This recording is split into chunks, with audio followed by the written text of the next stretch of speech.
Sometimes it feels like the noise in the world is louder than the quiet moments we need. This is 10 Better Minutes, a place to pause with a few recent stories that offer a steadier, more balanced view. We do not ignore the harder truths, but we pay attention to moments that often go unseen. Today, you will hear about progress shrinking an ancient disease and a young boy teaching his dad how to communicate with care. But first, I want to start with a story about firefighters who found a note outside their station that led to unexpected help and a new chance for a dog and a veteran. On a quiet day outside Fort Worth Fire Station 8, firefighters found something that looked like a last lifeline, a handwritten 3-page letter tied beside a dog named Jake. The note had one clear title, Safe Place, and it was written by Tom, a disabled veteran who had been living without stable housing for around 20 months. He explained in plain, careful words that he had nothing but my baby Jake, and that he could not keep him safe any longer. He asked for help. What could have been a heartbreaking goodbye turned into the kind of local kindness that restores faith in people. The firefighters did not just read the letter and walk away. They brought Tom into their HOPE team, a support effort meant to connect veterans with real assistance, not just sympathy. And soon, the support became practical. Within days, Tom was gifted an RV camper, donated by Bennett's Camping Center, giving him a safe place to stay and a way to move forward. Firefighters helped him get to appointments and meetings, and they worked with him to set up the RV safely. Then there was Jake, still waiting with steady loyalty. The firefighters officially adopted him at Station 8, where he became part of their family, even earning the friendly title of Rookie. In the end, a plea on paper became a path forward for both a veteran and a dog. Trust returned, one everyday act at a time. Sometimes the best kind of courage shows up when nobody is looking for it, and it feels as simple as stopping, then using what you have. Travis Langan was off duty, driving home on the Jackie Robinson Parkway in Queens when flash floodwater overwhelmed parts of the road. Ahead of him, a Tesla Model 3 had become a kind of sealed room. The doors would not open, the windows would not roll down, and Principal Carmen Pinto kept trying to reach help through her phone. But as the car filled, her air and her options were running out. Travis did not hesitate. He stopped, moved in close, and punched through the sunroof with his bare hands. Then, using a Yeti cup, he worked to rip and widen the opening just enough to create a way out. When it was possible, he pulled her free and got her to safety. Later, that moment of help turned into something bigger. Carmen and Travis reunited at FDNY headquarters, and leaders honored them for what they did. Mayor Zoran Mamdani and FDNY Commissioner Lillian Bonsignor were there, but the part that really sticks with you is how ordinary the chain of events feels. A person saw a person in trouble. Another person acted. It is a reminder that trust in people can be earned in real time, and that when you meet a need with steady care, the outcome can change everything. It is a simple kind of hope, the kind that shows up when a community notices something small and reaches for help. This story from Stoke-on-Trent is about that moment, and a rescue that went right. In a field, residents spotted a wild pony trapped entirely inside a tractor tire.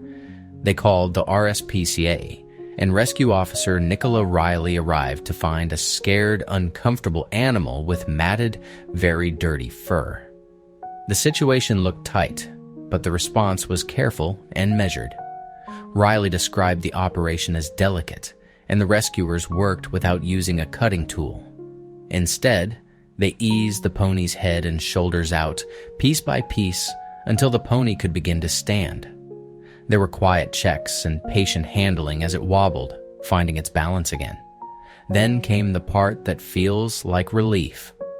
For the next hour, Riley monitored the pony closely, making sure it was stable and safe. Soon after it was fully free, the pony began feeding. It is easy to think of rescue as something dramatic, but this one was steady. It was hands that moved with restraint, and teamwork that prioritized the animal's comfort. And when the pony could stand and eat again, you can almost feel hope settle in, like the world remembering how to help. There is something quietly powerful about watching a family figure out how to talk to each other, not just about golf, but about how they want to be heard. And in this one, a small change in coaching becomes a lesson in respect. It starts with Cam, a young boy on a golf simulation screen, calmly stepping in with exactly what he needs. JD Craigman is working on alignment and shot control, and he is giving feedback fast. Cam tells his dad to say, "Wait," once, not over and over because repeated instructions make it feel too intense. Then Cam adds his own boundary in the gentlest way. He says he likes JD a little louder, but not so loud that his ears hurt. JD listens, repeats Cam's preferred wording, and adjusts his volume. When JD realizes he has slipped and started yelling, he apologizes and then comes back to the tone they agreed on. After that, the practice stays focused, almost light. They keep putting and they share fist bumps, like a check-in that says, "We are on the same team." What I love is how practical it feels. This is not about being perfect. It is about noticing, correcting, and giving each other room to improve without fear. A video of their day resonated with other parents too, inspiring more conversations about communication, responsibility, and even plans for junior golf gloves in 2026. If you have ever tried to coach, parent, or learn something while wanting to be understood, you know that feeling.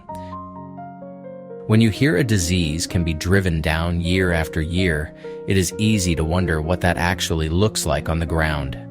This story has one answer in a number that keeps getting smaller. In 2025, guinea worm cases reached an all-time low, with only 10 reported worldwide. That is a 33% decline from the 15 cases reported in 2024. The longer arc goes back to 1986, when an estimated 3.5 million people were sick each year across 21 African and Asian countries. Today, the Carter Center and its partners keep pushing through a patient, community-based approach, relying on behavior change and a wide network of trained community volunteers. Eradication has a clear standard. The world needs 0 cases in both humans and animals, not just fewer in people. And while 2025 was the lowest on record for humans, the campaign still notes that hundreds of animal cases are detected each year. In 2025's human cases were reported in South Sudan, Chad, and Ethiopia, and Mali recorded 0 human cases for the second year in a row. What I find encouraging is how progress here is both practical and persistent. It is not just a hopeful forecast. It is the daily work of communities, measured in reporting, follow-up, and continued vigilance. So if you ever feel like big goals are too distant, remember this: 10 is not the finish line, but it is proof that sustained care can move the world closer to 0. As always, I have a wonderful tip for you to help with your mental reset and finding more joy in the world. Today's tip is about reducing background chaos so your mind can stop bracing. Because sometimes stress is not coming from one big problem. Sometimes it is coming from the constant noise behind everything. Take a moment to notice what is quietly asking for your attention all day. Maybe it is multiple tabs open. Maybe it is a television left running just in case. Maybe it is notifications that keep tapping you like little reminders to be on guard. When your environment is busy, your brain stays in defense mode, even if you are technically safe. Here's a simple place to start. Choose one low-effort cleanup. Turn off one sound. Close one set of screens. Put your phone on silent for 15 minutes. Not forever, just long enough to teach your nervous system. We can exhale now. While you do it, look around and name 3 things you can actually see and 1 thing you can actually feel in your body right now. You do not need a perfect life. You just need fewer sparks pulling your attention. Hey friends, we have reached the end of this episode, and I am grateful you spent a few minutes with me. I hope what you carried out of these stories is not just a burst of brightness, but a steadier reminder that people still show up with decency, care, and quiet courage, even when the headlines get loud. If you have a good news story link or a local moment of kindness you think more people should know about, please share it in the comments, and maybe we will all find something worth holding on to. This is Ian Rhodes with 10 Better Minutes. Take care, and I will see you tomorrow.